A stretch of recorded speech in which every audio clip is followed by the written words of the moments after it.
రైతు భరోసా కార్యక్రమం ద్వారా 15,000 అన్నారు, కానీ ఇంతవరకు ఎవరికి ఇవ్వలేదు. అది అందరికీ తెలిసిన విషయం. కానీ నిజంగానే రైతు రుణమాఫీ విషయంలో టీఆర్ఎస్ ప్రభుత్వం అప్పుడు చాలా గేమ్ ఆడిందని చెప్పేసి కాంగ్రెస్ ప్రభుత్వం చాలా పెద్దగానే ఇష్యూ చేసింది. సో ఈరోజు మరి సాధ్యం చేస్తున్నారు.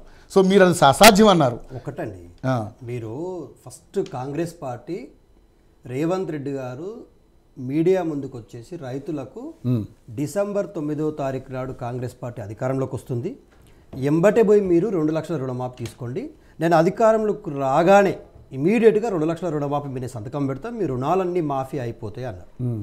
2 లక్షల రుణమాఫీ ఎట్ టైం చేస్తా అన్నాడా, విడతల వారీగా చేస్తానడా, ఎన్నికల ముందుగా ఒకేసారి చేస్తాను, ఒకసారి మాట తప్పాడు. రెండోది, డిసెంబర్ 9వ తారీఖు నాడు చేస్తానటువంటి రేవంత్ రెడ్డి ఆగస్టు 15వ తారీఖు వరకు దాన్ని లాక్కొచ్చి ఒకసారి 1,00,000, రెండోసారి 1,50,000, మూడోసారికి 2 లక్షలు అంటా ఉన్నాడు. అయితే ఇందులో కాంగ్రెస్ పార్టీ నాయకులు చెప్తున్నటువంటి ఆరోపణ ఏంటంటే మా పైన మేము 2 లక్షల రుణమాఫీ అని ఏ రోజు చెప్పలేదు. రెండోది, 2014లో మేము చెప్పకుండా చేసినటువంటి కార్యక్రమం రైతులకు రుణమాఫీ అనేటువంటిది 2014లో ఒకసారి 35,31,000 పైచిలకు రైతులకు 16,144 రూపాయల రుణమాఫీ చేశాం ఒకే టైం. అది రెండోసారి 2018లో మళ్ళీ 5,42,609 మంది రైతులకు 12,000 పైచిలకు అంటే 1,200 పైచిలకు కోట్లతో పూర్తి స్థాయిలో రుణమాఫీ చేశాం. మేము చెప్పలేదు. ఈవెన్ దో రవి గారు 2014కు ముందు రైతులకు రైతు భరోసా అంటూ లేదు. కేసీఆర్ గారు ఇనిషియేషన్ తీసుకున్న తర్వాతనే ప్రతి సంవత్సరం రైతులకు 5 years 5,000 2 times 10,000 రూపీస్ ఇచ్చినటువంటి మాట వాస్తవం. కేసీఆర్కు ముందు రైతు చనిపోతే రైతు బీమా లేదు, కానీ కేసీఆర్ వచ్చిన తర్వాత రైతులకు 5 లక్షల రైతు బీమా ఇచ్చినాం.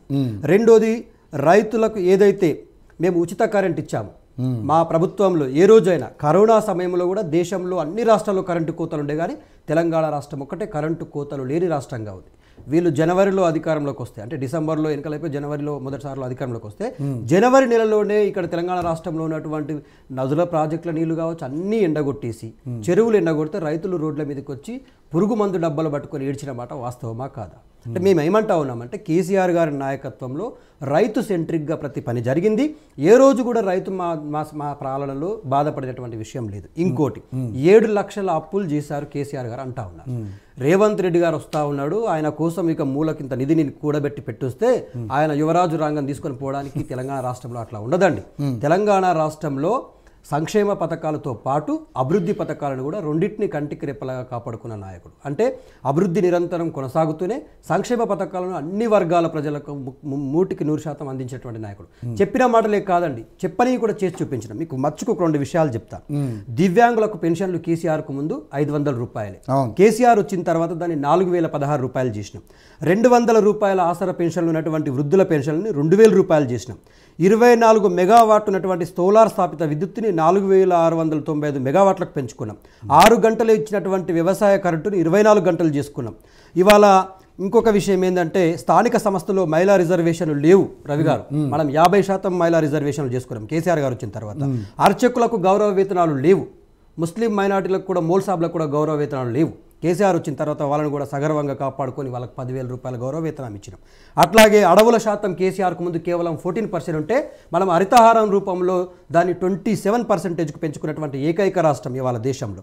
ఇంకోటి, పంట సాగు విస్తీర్ణం తెలంగాణ రాష్ట్రంలో కేసీఆర్కు ముందు 1,39,000 ఎకరాల్లోనే ఉంటే కేసీఆర్ వచ్చిన తర్వాత అది 2,20,000కు పాకింది. అంటే కేసీఆర్ గారి యొక్క దూరదృష్టి ఎంత ఉందో అర్థం చేసుకోవచ్చు. ఇంకోటి, వ్యవసాయానికి సాగునీరు కేసీఆర్కు ముందు 62 లక్షల ఎకరాలకే ఉండేది. కేసీఆర్ వచ్చిన తర్వాత దాన్ని 1,35,000 ఎకరాలకు వ్యాప్తి చేసినాం, అంటే దాన్ని సాగు విస్తీర్ణాన్ని పెంచినాం. ఇలా చెప్పుకుంటూ పోతే హోంగార్డుల జీతాలు కేసీఆర్కు ముందు 7,000 రూపాయలే, కేసీఆర్ వచ్చిన తర్వాత హోంగార్డుల జీతాలు 27,000 చేసుకున్నాం.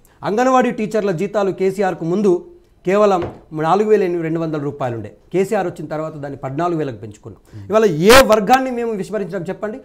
ఉచిత ఉపాధి హామీ పథకంలో పనిచేసే ఫీల్డ్ అసిస్టెంట్ల ఉద్యోగాలు, విఆర్ఏల ఉద్యోగాలు, విఆర్ఓల ఉద్యోగాలు ప్రతి ఒక్కరి జీవన ప్రమాణాలను దృష్టిలో పెట్టుకొని పెరిగినటువంటి ఖర్చులను దృష్టిలో పెట్టుకొని వాళ్ళ జీవన ప్రమాణాలను బాగుపరిచినటువంటి నాయకుడు కేసీఆర్ గారు. విఆర్ఓ వ్యవస్థలు తీసేసింది మీ ప్రభుత్వంలోనే కదా? ప్రభుత్వం తీసేసింది ఎందుకంటే స్థానికంగా ఉన్నటువంటి రైతుల నుంచి వచ్చినటువంటి విపరీతమైనటువంటి కంప్లైంట్స్ వల్ల ఈ వ్యవస్థలో మూలంగా ఉన్నటువంటి ఈ విఆర్ఓ వ్యవస్థ వల్లనే అవినీతి జరుగుతుంది, రైతులు ఇబ్బంది పడుతున్నారు అన్నటువంటి కేసీఆర్ గారు మొత్తం కూకటి వేలతో విఆర్ వ్యవస్థను ప్రక్షాళన చేసినటువంటి పరిస్థితి మనం చూసాం.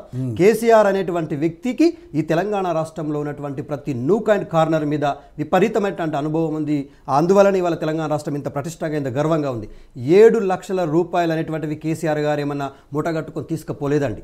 కేసీఆర్ గారు ఈ తెలంగాణ రాష్ట్రంలో హైదరాబాద్ని విశ్వనగరం చేసే ఉద్దేశంతో ఇవాళ తెలంగాణ రాష్ట్రానికి రవి గారు హైదరాబాద్కు 36 ఫ్లైఓవర్లు 12 అండర్ బ్రిడ్జ్లు కట్టి ఇవాళ విశ్వవ్యాప్తంగా అంటే మిగతా మన తెలంగాణ రాష్ట్రం యొక్క పరిధి గుర్తుంచుకోవాల్సిన అవసరం ఏంటంటే కేవలం 80 ఇక్కడ అర్బన్ మీద పెట్టిన శ్రద్ధ రూరల్ ఎందుకు పెట్టలేకపోయారనేది చాలా మంది మాట్లాడుతున్నారు. మీరు ఈ రోజు మీ సీట్లు కూడా రూరల్ లోనే ఎక్కువ పోయినాయి, అది గుర్తుంచుకోవాలి. ఏంటంటే మేము ఏమంటా ఉన్నామంటే రెండు విషయాల్లో, ఒకటి 2 లక్షల రుణమాఫీ పేరు మీద రైతులు ఆశపడ్డారు పాపం రేవంత్ రెడ్డి గారి మాటలు నమ్మి.